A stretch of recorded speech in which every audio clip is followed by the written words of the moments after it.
जुलाई की आज 23 तारीख है। सावन महीना चल रहा है और धतूरे के फूल, इसका फ्रूट अगर भोलेनाथ की पूजा के लिए मिल जाए तो क्या कहने। तो आज मैं आपको बताऊंगी कि इसके सीड्स कैसे जो कलेक्ट किए जाते हैं, धतूरे के सीड, और या फिर इसको धतूरे को ये मूनफ्लावर के नाम से भी जाना जाता है। नमस्कार जी, मैं मंजू। वैसे तो ये जंगली पौधा है, अपने आप ही जगह जगह में उग आते हैं, बट अगर ना किसी के गार्डन में हो तो आप इसके सीड्स कलेक्ट कर सकते हैं और इसे कभी भी अपने गमलों में आप डाल सकते हैं। और डाल के आपने क्या करना है कि कोई भी केयर करने की ज़रूरत नहीं है, और जब सही टाइम आएगा तो अपने आप ही ढेर सारे प्लांट्स इसके बीड की तरह निकल आते हैं। तो ये वाली बकेट मैं दिखाती हूँ, जो मार्च में मेरे यहाँ ब्लू कलर के फ्लावर्स खिले थे, जो ब्लू सेज गुच्छे में फूल थे। तो वो सर्च कर सकते हैं आप, वीडियो देखना चाहते हैं तो। इसमें खूब सारे पौधे निकल आए थे तो मैंने हटा दिए थे।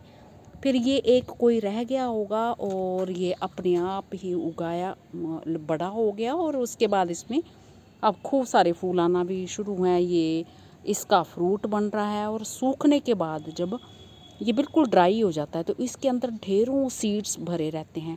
तो आप कभी भी इन्हें अपने गार्डन में डाल दीजिए, या फिर बरसात के टाइम डालिए, तो इतनी जल्दी ग्रोथ होती है इनके प्लांट्स की। तो ये देखिए कितने खूबसूरत लग रहे हैं। तो पुराने पौधे भी आपको रखने की ज़रूरत नहीं है, आप पुराने जो पौधे होते हैं उन्हें निकाल सकते हैं। तो मेरे गार्डन में बहुत सारे गमलों में ये तैयार है। मैं कुछ और भी दिखाती हूँ। ये एक मेरा पुराना पौधा है, ये गमले में तो मैंने ऐसे रहने दिया था। तो इस पे भी ढेर सारे फूल, और इस पे जो इसके फ्रूट्स सूख जाते हैं, ड्राई हो जाते हैं। अगर आप सीड रखना चाहते हैं तो एक आधा जो आप इसका फ्रूट रहने दीजिए और उसे पौधे पे ही सूखने दीजिए, फिर उसे चुन लीजिए। तो मैं दिखाती हूँ आपको कि किस तरह से मैंने चुना है, और ढेर सारे सीड्स हैं उसमें। तो कहीं भी आप डालना चाहें फिर डाल सकते हैं। तो 4-5 दिन से मेरे यहाँ जो बारिशें नहीं हो रही हैं, पहले तो इतनी अच्छे से लगातार बारिशें हुई हैं। तो नीचे ये देख रहे होंगे पूरी काई, जो बारिश से, लगातार बारिश होने से जो फर्श पे जम गई है, और बरसात ख़त्म होने के बाद ही ये सब अब ख़त्म होगा। तो ये हरा भरा पौधा, इसकी कुछ भी केयर नहीं करनी पड़ती। वैसे तो मैं सीड कलेक्ट करने पे वीडियो बना रही हूँ, पर मैं ये बता देती हूँ कि इसकी कुछ भी खास केयर नहीं करनी पड़ती, कैसी मर्जी मिट्टी में लगा दो। तो ये बाहर जो प्लॉट है उसमें भी ढेर सारे इसके पौधे जो निकल आते हैं। कोई पानी भी नहीं देता, वो मिट्टी में नेचुरली तरीके से बरसात के टाइम और वही पानी मिलता है, और खूब सारे फ्लावर्स इन पे लग जाते हैं।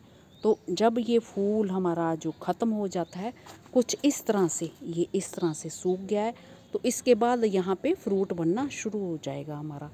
तो जैसे ये क्यूट सा छोटू सा फ्रूट है, फिर ये थोड़े बड़े साइज़ का, फिर जब सूख जाता है तो यही हमारे बीज जो तैयार हो जाते हैं। तो बहुत बड़ी हाइट का पौधा भी नहीं होता है, तो आप छोटे से गमले में भी लगा सकते हैं। आप देखिए तो ये इतना बड़ा ये पौधा, इसकी जड़ें खूब फैलती हैं, तो कहीं जगह भी नहीं है, तो ज़रा सी खुराक लेके मिट्टी में ही ये पूरा अच्छे से ग्रो हो गया, और फूल भी इसमें खूब अच्छे से आ रहे हैं, कलियाँ बनती जा रही हैं, न्यू ब्रांचेज इसकी निकलती जाती हैं, जैसे ये न्यू ग्रोथ होती जाती है, और बर्ड्स इस पे आते रहते हैं। तो बस बहुत ज़्यादा जब ठंड होती है तब इसके फूल नहीं आते हैं।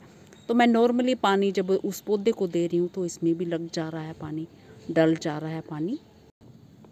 तो ये मैंने पुराने पौधे से इसका फ्रूट, जो ड्राई फ्रूट, ऊपरी फ्रूट सूख गया है, तो उसको चुन लिया है। तो जब मर्जी सीड इसके बस ऊपर ही ऐसे डाल दीजिए, अभी भी डाल सकते हैं, तो एकदम से ये निकल आते हैं। तो ये हमारे हिंदू धर्म में शिव भोले नाथ की जो पूजा के लिए इनके फ्रूट्स का बहुत ज़्यादा महत्व है। तो हमारे तो यहाँ गली मोहल्ले में छोटे छोटे बच्चे और बड़े बड़े लोग भी, जो आजकल बिलपत्री और जो बेल का पौधा होता है ना, उसके पत्ते और ये सब इसके फ्रूट्स डले होते हैं, डाल के लाते हैं। और जो जिन लोगों के घरों में फूल नहीं है तो वो सब बेल पत्ता वगैरह ये सब खरीद के, और पूरा मतलब एक पैकेट जैसा बनाया होता है, तो उसमें जो भगवान शिव को चढ़ता है फूलों के रूप में, इसका फ्रूट भी उसमें डला रहता है, तो वो सब बेचते हैं। तो इसके अंदर कांटे इसके अब सूख गए हैं, तो इतने जैसे चुभने वाले नहीं हैं। तो मैं इसको दिखाती हूँ खोल के। बिल्कुल जैसे बैंगन होते हैं ना उस रंग के, पर इसके सीड अलग, ये देखिए ये बड़े होते हैं, ये बैंगन के छोटे होते हैं, तो इसके ये बड़े ढेर सारे सीड्स। बाकी मैं बीच में अंदर ही ये बंद रहने देती हूँ, खूब सारे, ये निकाले नहीं है, ये बस दिखाने के लिए थोड़े से। तो ये इस तरह के ये सीड्स होते हैं।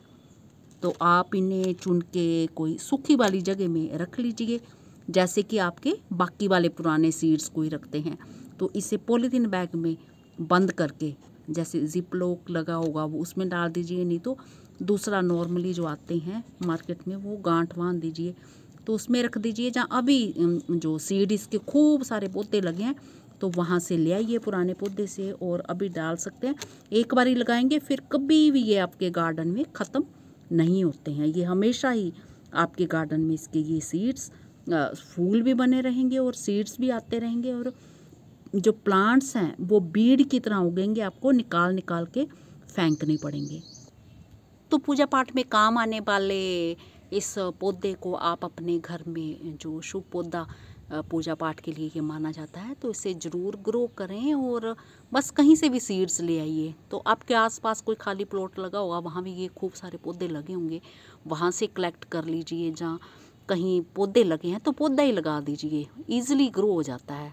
जितना मर्जी प्लांट इसका ट्रांसप्लांट कर दीजिए, बड़ा भी होगा। तो इस टाइम जो शौक में जो ट्रांसप्लांट शौक होता है पौधे को लगता है, वो नहीं लगता है, ईजिली ग्रो हो जाता है ये। इसी के साथ नमस्ते जी, शुक्रिया।